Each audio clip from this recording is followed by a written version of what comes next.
Hi, I'm Chris Remmes, managing broker of Remmes&Co Real Estate here in Boston. Today, we're diving into one of the most important and timely topics in Massachusetts real estate, the recently certified Rent Control Ballot initiative that could reshape how rents are regulated in our state starting in 2026. This is a major development that affects renters, landlords, and investors alike.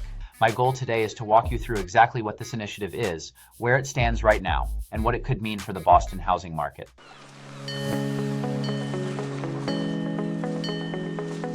First, some background. In Massachusetts, rent control was banned statewide back in 1994. That law came after a statewide referendum, and ever since then, no city or town in Massachusetts has been allowed to impose its own rent caps. But in recent years, rising rents in Boston and across the state have reignited the debate. According to local housing data, Boston's median rent for a one-bedroom apartment is now consistently above $3,000 a month. In neighborhoods like the Seaport or Back Bay, it can be far higher. That has led tenant advocacy groups to push for rent stabilization measures, while landlord and real estate associations have generally opposed them, arguing that they discourage investment and reduce housing supply. Now, for the first time in decades, voters may get another say. On September 3rd, 2025, Massachusetts Attorney General Andrea Campbell certified a proposed ballot question for 2026. That certification means the measure met all the constitutional requirements to move forward in the process. The proposed law would cap annual rent increases at 5% or the rate of inflation, whichever is lower. For example, if inflation was running at 3%, landlords could raise rents by no more than 3% that year. If inflation spiked to 7%, the maximum increase would still be capped at 5%.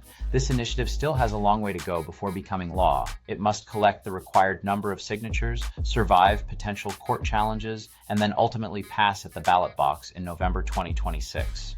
But this is the furthest a rent control proposal has advanced in Massachusetts in over 30 years.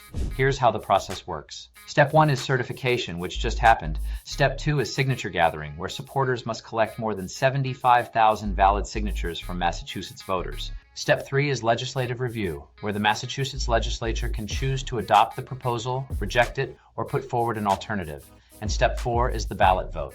If it makes it through, the question will go before voters in November 2026. So while we're still about a year out from the actual election, the conversation is going to intensify between now and then. Thinking about relocating to Boston? Well, I've got just the thing for you. Me and my team have actually taken the time to create the ultimate relocation guide, which is meant to save you hours of research. I've linked it down below. From top employers to the best hospitals and a boatload of other things that you need to know before you make the move. The best part is that the guide is 100% free. That's right, you heard me, 100% free. Just click the link below in the description or the top pinned comment.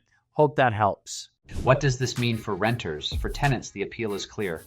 A cap of 5% or inflation would create more predictability. It would prevent sudden, sharp rent hikes that can displace families and individuals. Renters would have more stability, especially in high-demand markets like Boston, Cambridge, Somerville, and Brookline.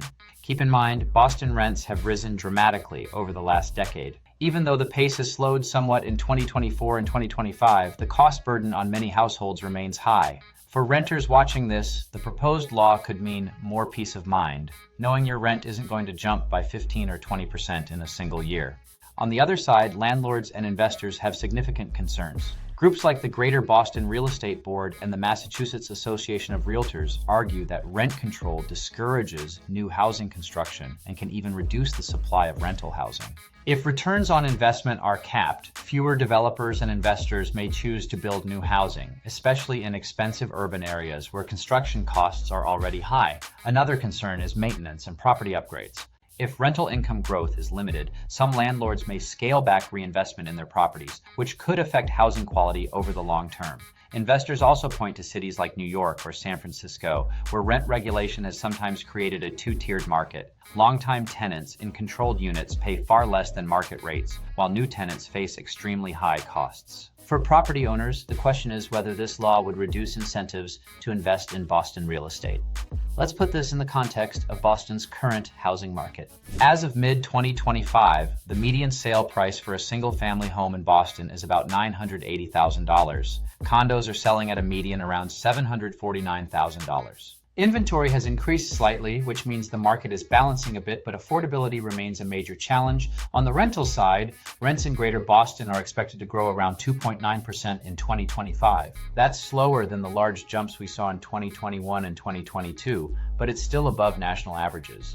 Meanwhile, developers are delivering more multifamily units, which is adding supply, but demand remains strong, especially near universities and employment centers.